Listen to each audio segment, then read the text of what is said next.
Welcome to MedEvidence, where we help you navigate the truth behind medical research with unbiased, evidence-proven facts, powered by Encore Research Group and hosted by cardiologist and top medical researcher, Dr. Michael Koren. So we're going to spend a little bit of time talking about a really interesting and very useful website, the MedEvidence website. Dr. Michael Koren is here with me, and of course, he heads up the show with Encore Docs and also helps us get good healthcare information and medical research information. Dr. Koren, give us the website, the actual address, and then we're going to start talking about it in a little more detail, okay? Yeah, thank you, Kevin. It's called MedEvidence.com. And it's a platform that we established several years ago to help people understand how to evaluate medical products, services, tests, and claims in an objective way, and also from the standpoint of somebody who's involved with clinical research, which is the way we actually put things to the test. So we like to call it the truth behind the data.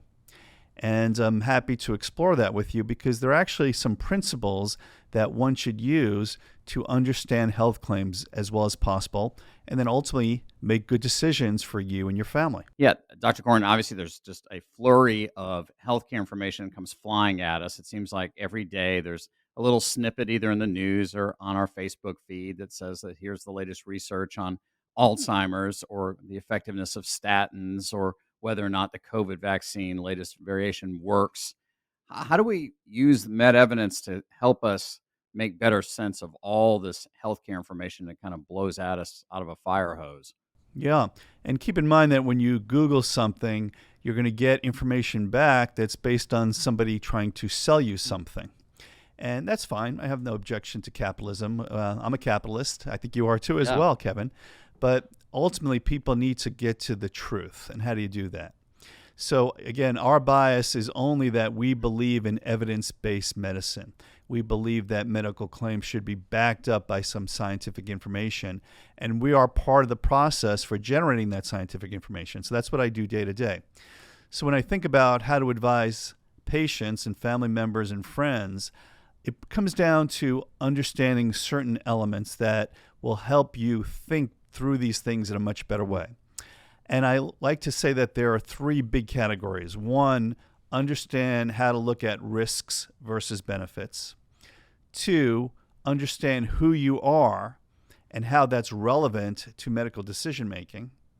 And then finally, understand issues around value and convenience.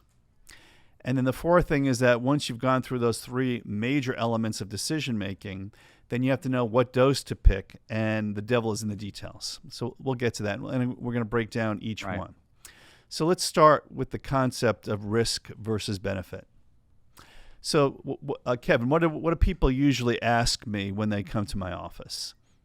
Rhetorical question. They ask me, is something good or bad for me? And that's not a great way to think about the world because everything could be good or everything could be bad. There's nothing intrinsic about things that are either good or bad. It depends on their context. So, for example, is water good for you? Well, we all need water to live, and water and being hydrated is important, but you can drown in water, and you can literally kill yourself with water. People have actually drank so much water that they die from water intoxication. So water isn't good or bad. Water is something that has a benefit and a risk.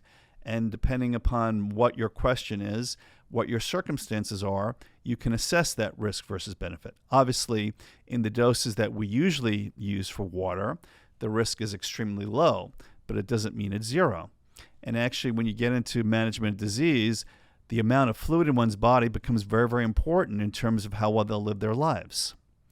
And of course, this concept of risk versus benefit carries through in virtually every decision we make in medicine. So some of the common ones, I think you and I have talked about this. Should I take an aspirin a day? Is aspirin good or bad? Well, aspirin's neither good or bad, but aspirin is something that, if used correctly, can reduce your risks for heart artery disease. If used incorrectly, it could increase your risk of having a gastrointestinal bleed. And so we can go into why, in certain circumstances, something should be considered to be high risk and something that should be considered to be low risk. Does that resonate? Yeah, I guess I would ask and back up a little bit. When somebody first goes to Dr. Google and they research whether or not it makes sense to take a statin because they've been told their cholesterol is elevated, and they see all these results, and depending on how they typed in the search, it could come up with all kinds of stuff. What would you recommend for we laymen out here? I mean, how do we handle that? How do we handle all that stuff that's appearing on our Google search results? What should be step one as we really look at that? Understanding the whole, risk reward notion that you just explained. Right. You should look at the information based on that risk reward mentality. So, for example, if you're looking at statins and you're just looking up their side effect profile, well, you're going to find lots of reports about side effects. On the other hand, if you look at statins and you say, what are all the potential benefits, you'll say that they save lives, they reduce strokes, they reduce heart attacks. There's no question about that. And you get more into the risk versus benefit when you start to look at the clinical research elements, and you also look at the consistency of all the scientific data. So if you have heart artery disease or if you've had a stroke, there's nothing that ever has said that on average statins will be bad for you. Obviously, somebody could have an individual side effect, but as a population, and you're at that high risk category of having had previous heart disease, there's nothing out there that says that statins are a problem. And there's nothing out there that says getting your LDL cholesterol down to as low as possible is a bad thing. So some people have said in the past, oh, you need a certain amount of cholesterol to live. Well, that's really not exactly true. And the reason it's not true is because your body is very, very capable of making cholesterol from basic ingredients. So every cell in the body is able to produce cholesterol for its own needs, which are multiple. Cholesterol is a very, very important part of cellular functions. But because of that, every cell in your body, except your eyelashes, interestingly enough, can make cholesterol. And the stuff in your circulation, the stuff that we measure, is the extra stuff your body's trying to get rid of. And the statins help your body get rid of that. So again, getting back to your question is, look at the clinical trial evidence or look at a resource like MedEvidence that breaks this down, not from anecdotes or stories, but looking at more global pictures. And then fit yourself into that global picture. Is it relevant to you? So, for example, if you're a 22-year-old woman who is a vegetarian and you get a report that your cholesterol is a little bit high, don't freak out.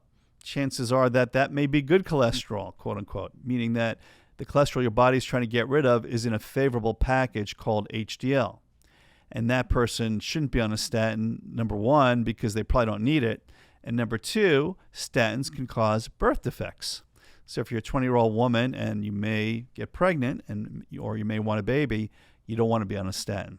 So again, this is the concept of one, looking at risk benefits, and then start putting it into step two, which is who you are. And it would seem that, Dr. Koren, all of us, I guess, as laymen, consumers of healthcare, we want absolutes, right? We want absolute answers, that say, okay, this is good, this is bad, this will work 100%, this won't. And that's really totally, seems like it's unrealistic to ever look at any health information in that way.